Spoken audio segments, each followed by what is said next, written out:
Welcome back, everybody. One thing we wanted to touch on was hunting food plots and how to get in and out of them. A lot of people, they like to set up and maybe get in for an evening hunt on a little kill plot or hunt their food plot, but getting out of there without bumping deer, I don't think people realize the importance of getting out of your stand at night without scaring deer, and kind of what happens after a while. I mean, those deer quit coming during daylight, and kind of just touching on that.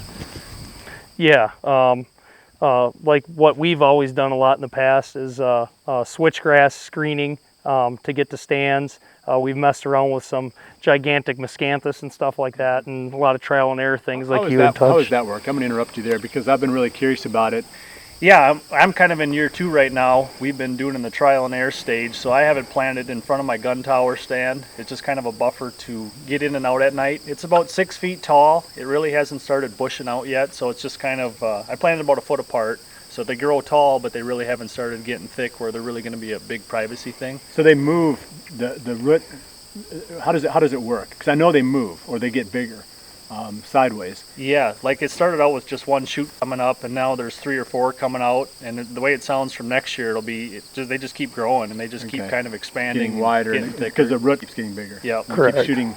Yeah, and one of my neighbors actually planted it along the road as a screening, and his looks really nice now. So I should stop and get some footage of that too. So it's one of them things where you don't know until you try. I'm not really convinced that it'd be better than a pine tree or something like that yet, but yeah. It's all part of learning and trying new things too. Well, and I think cedar trees has been kind of the choice in my areas in the past, but also I've used products that are annuals, like the forage sorghum. Yep. And so I think it's Egyptian wheat maybe is the other one, and there's a couple in that blend.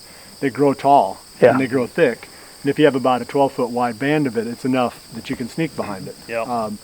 So, I mean, that's another option, but it's an annual, so you're going to be dealing with all the nitrogen and all that stuff that you need to supply every single year to make that grow. So if you can come up with a permanent solution, that's better. Right, and I've used the sorghum too. I've had good luck. And we actually use corn, like if we do a lot of food plots, like we'll leave corn along our stands, and then maybe at 18 yards we'll brush hog a trail, and we'll actually put brassica in there. And it's just... I mean, it's just a funnel for deer. They come out, they use the trail to go through the corn. They're eating brassicas, something different, and it gives you that border away from them where you can slip out at night. I don't recommend using corn because they'll come in there and eat corn, so it's really not a good screening, but sometimes it does work for us. Yeah. So a lot of switchgrass and a lot of just designing food plots is what I've seen. I don't try to plant ag right up to my tree stand. I might leave a border of switchgrass or plant something else in there to keep them out at 15, 20 yards. Maybe have a mock scrape out where they'll hit that and then they're moving on to the bigger ag. I'm just trying to get them 40 minutes before dark or so, and then have them move on to the big ag. I don't want them sitting in front of my tree all night because I want to be able to slip out and not bump animals, because if you keep bumping those deer over and over, pretty soon those deer are going to become nocturnal, and your favorite stand, you're wondering why you're not seeing deer anymore. And we're really the worst thing for it is just us putting too much hunt pressure or doing something careless. Yeah, and that's kind of comes back to one of my favorite stand types, and I've called them staging area food plots just for the lack of a better name, but all they are is smaller plots that are tucked into the timber as close as possible next to bigger fields. So it seems like I'm having better success getting out of there at the end of legal shooting time in those types of spots than if it's more like a destination, where the deer are going to and then staying. Yeah, I think a lot of it's people want to hunt that big ag and they want to see 20 deer, and they want all that action. But in spots like you're talking, you might see 5 deer, but there's a good chance you're going to see that buck you're after. Yeah, or they're all going to be in range. Yeah. That's huge. Yeah. And you're not bumping things usually. I mean, those deer are passing through to the big ag, and you're getting out of there, and you're going to have another successful hunt or another opportunity in the next hunt too. So. Yeah, and I call it almost like don't bow hunt out of rifle stands. Yeah. Because we all get lured into that because we want that, like you say, that experience where there was 30 deer out in front of me, or 20 or 10 or whatever is a lot for your area. And then they're all out of range. Then at the end of legal shooting time, there's a couple of them that are close enough that they know you left, and now they all blow out. So yeah, I think that I get probably more questions about how do you get away from your evening stands near food than any other topic. That's the hardest challenge that we face, and I tell people that if you can't get out of there clean, don't hunt it. You know, you don't really, there's no upside to hunting that spot and educating deer because there's probably someplace close by, you know, where you can maybe get the fringe of it, you know, where you're now out there educating 25 deer or 15 deer every single night.